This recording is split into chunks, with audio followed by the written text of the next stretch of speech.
इतना ठान लो कि मुझे अपने आप में तृप्त रहना है बस, क्योंकि मेरे पास में जो चीज़ है उसी में तृप्ति है। बाहर के पुद्गलों को ग्रहण करने से आज तक तृप्ति न हुई न होगी। इससे मात्र संतप्त हुआ है, भवा ताप से संतप्त हुआ है, तप्त हुआ है, दुखी हुआ है, पीड़ित हुआ है और संकटों को उसने निमंत्रण दिया है। समस्याएं बड़ी हैं, जितना जितना पुद्गलों का ढेर लगाओगे उतना उतना ही दुखी होते चले जाओगे, एकत्व विभक्त आत्मा से दूर होते चले जाओगे।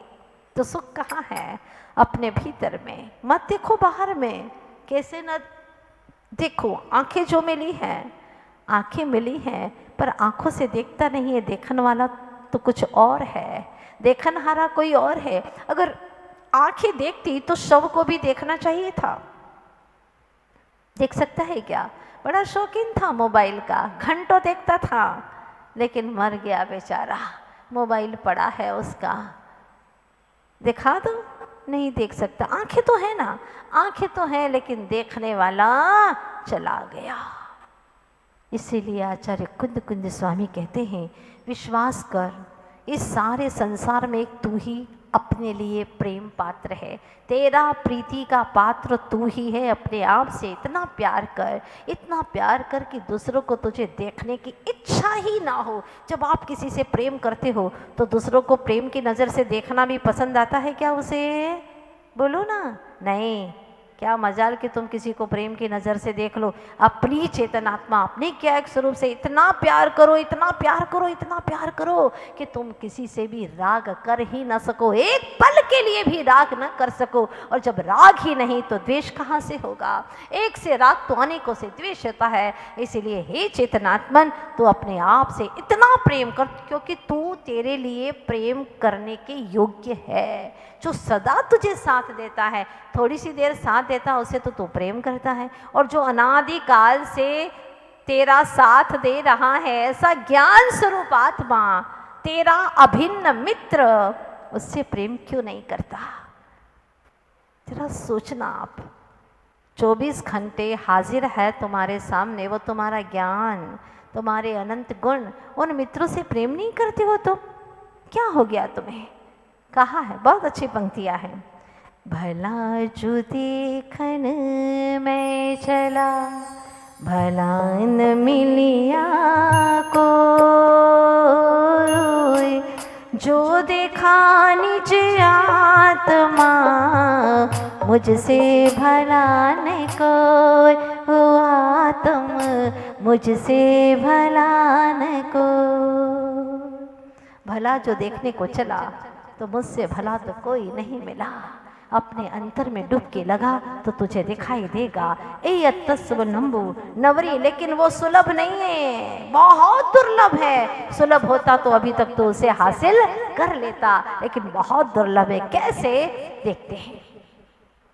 राजकुमारी का बहुत पुराने जमाने की, बरसों वर्ष पहले की ये कहानी है। आगम में ये कहानी सुनी कि राजकुमारी का 9 लखा हार खो गया, अचानक गुम हो गया। 9 लखा हार कहीं नहीं मिला, सब जगह ढूंढा। आखिर राजा ने घोषणा करवा दी कि मेरी राजकुमारी का 9 लखा हार खो चुका है, जो भी लेकर के आएगा उसे 1 लाख का इनाम दिया जाएगा। पहले के जमाने का 1 लाख मतलब बहुत ही महत्व रखता है। 1 लाख इनाम की घोषणा हो गई। दिन गुजरने लगे, लेकिन कहीं पर कुछ पता न चला। आखिर मंत्री ने एक दिन, वह एक गांव से दूसरे गांव की ओर जा रहा था, रास्ते में बियावान जंगल पड़ता था, तो वहां पर उसने देखा कि यहाँ पर नाला है तो पानी भी है, उसमें थोड़ा पानी पी लूं। उतर करके पानी पीने के लिए गया तो उसको एक चमकता हुआ कुछ दिखाई दिया पानी के अंदर। उसने और गौर से देखा, उसको खुशी हुई, ऐसा लगा कि कोई बेशकीमती चीज है, और वह उसके पास में गया। और पास में गया तो देखा कुछ बहुत अच्छे से चमक रहा है। इतने में ही वहां से पीछे पीछे एक सन्यासी भी आ रहे थे, वो भी आए। उन्होंने इस दृश्य को देखा और देख रहे थे उसकी करतूत को कि आखिर ये कर क्या रहा है। जैसे ही उस मंत्री ने देखा कि कुछ चमक रहा है और हार जैसा चमक रहा है, उसके ख्याल में आया कहीं नौलखा हार तो नहीं है। हाँ, पर वो पानी के अंदर है, नाले के अंदर तो कीचड़ भी है, क्या करूं, कुछ समझ में नहीं आता। उधर उधर देखा, कोई नहीं था, एकांत है, सन्यासी उसे दिखाई नहीं दिया, पेड़ की ओट में थे और वह इधर उधर देख करके, नाला गंदा था।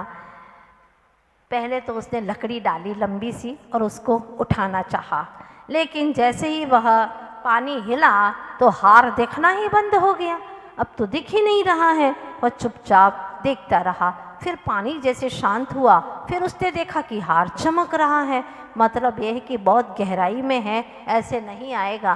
तो उसने सोचा चलो ना, कोई देख नहीं रहा, अकेले में आप क्या नहीं कर सकते, सब कुछ कर लेते हो, है ना। तो आचार्य भगवान कहते हैं अकेले में अपनी आत्मा की गहराई में उतर जाओ ना, तुम्हें परमात्मा का दर्शन हो जाएगा। खाने की तमन्ना किसकी है? खुद की। चबाने की तमन्ना किसकी है? खुद की। अंदर उतारने की तमन्ना किसकी है? खुद की।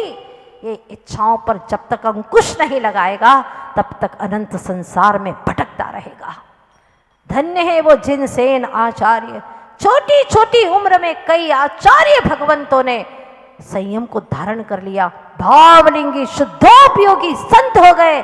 कुंद कुंद आचार्य भगवंत को अनंतों बार प्रणाम करने का मन करता है। प्रभु, छोटी सी उम्र में जहाँ आप लोग कहते हो अभी तो बच्चा है, हाँ, 1 महीने का त्याग नहीं करने देते, उसके माँ बाप दुश्मन है कि उसके मित्र है, मुझे तो समझ में नहीं आता।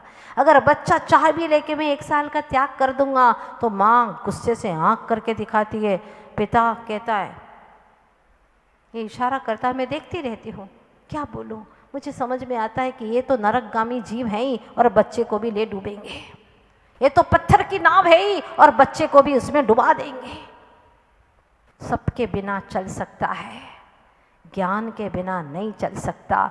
ज्ञान हर पल चाहिए। अभी भी आपका ज्ञान काम कर रहा है कि नहीं कर रहा है? बिना खाए पिए काम चल रहा है कि नहीं चल रहा है? पर्युषण में 1 बार खाते हो काम चलता है कि नहीं चलता है? पर्युषण में 10 उपवास करते हो काम चलता है कि नहीं चलता? बताओ। चल सकता है तो जीवन भर तक क्यों नहीं चल सकता?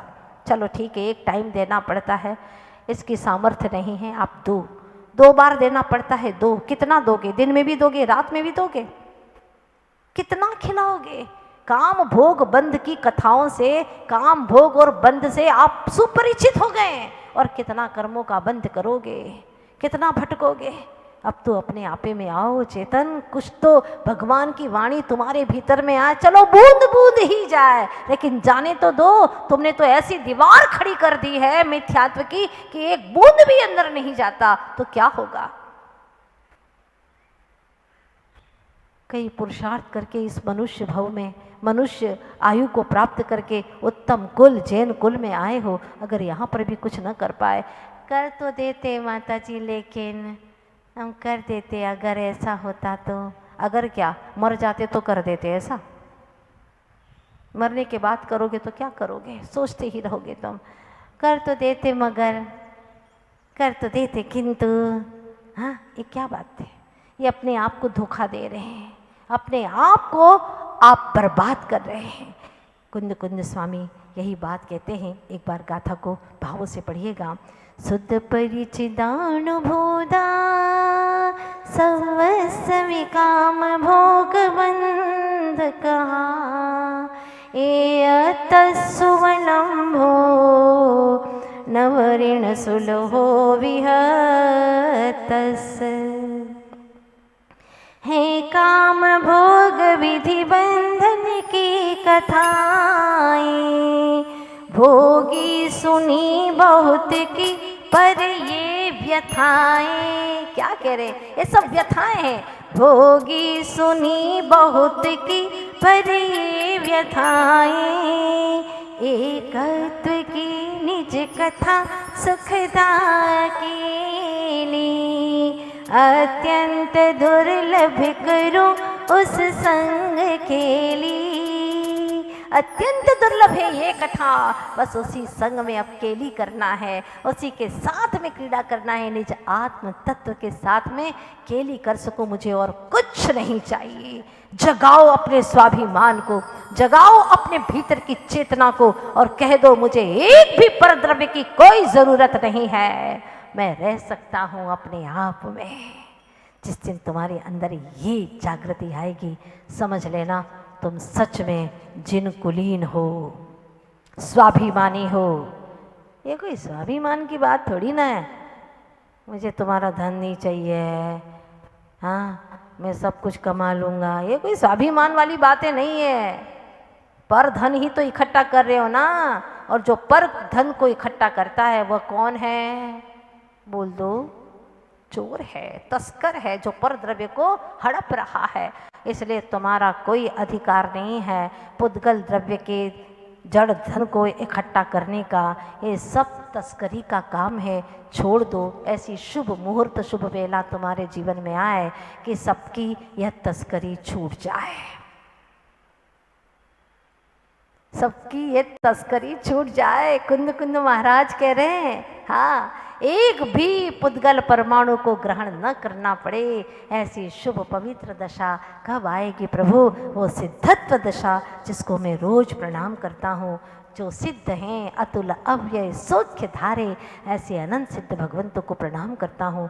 ये चातुर्मास आपको भीतर की शक्तियों का उद्घाटन करने के लिए मिला है, वरना आते हैं बाहर की क्रियाएं करके चल जाते हैं, अपने भीतर में ये जो रस टपक रहा है उसको अंदर तक जाने दो, पचने दो और कहो माता जी हम रात्रि भोजन आजीवन के लिए त्याग कर सकते हैं, हम 1 साल के लिए त्याग कर सकते हैं, हम बाहर की ये चीज़ों का त्याग कर सकते हैं, हम अभक्ष्य वस्तुओं का त्याग कर सकते हैं, हम जमीकंद का बिल्कुल त्याग कर सकते हैं, इसके बिना चल सकता है।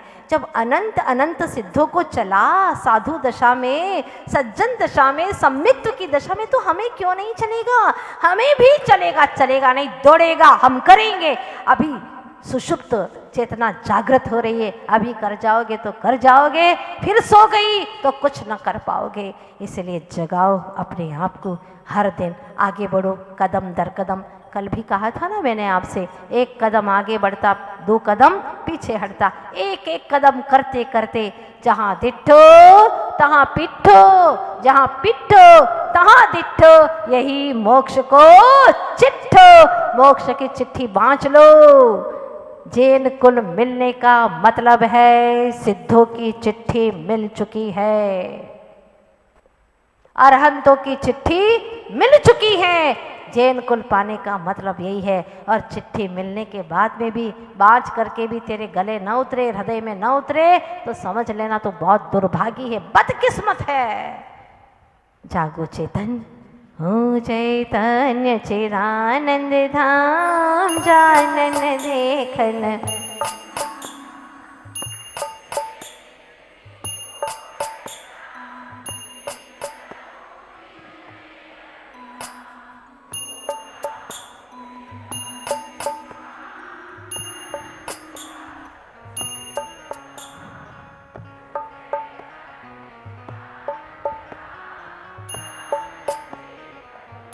जिन्होंने विषय कषाय को दुख की खान समझा। देखो बच्चों का जन्मदिन आया और क्या तैयार किया मन को, माँ हम तो भगवान का अभिषेक करने के लिए जाएंगे, आज तो हम गुरु की पूजन करने के लिए जाएंगे। ये है संस्कार बच्चों का। समझ लेना कि चातुर्मास की सार्थकता होना शुरू हो गई है, वरना विषय कषाय दुख की खान,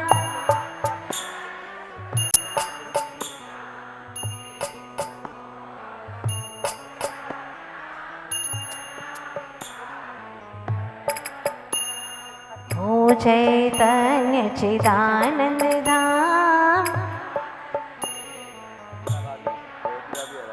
पर को निज का करता जान, किया नहीं निज का कल्याण, रहते नित व्याकुल परिणाम।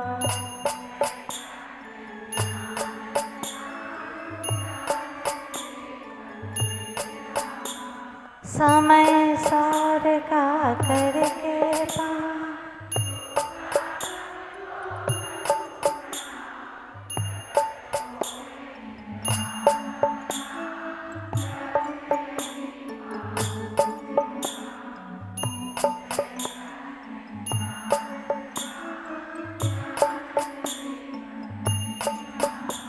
निश्चय से हूँ भगवान,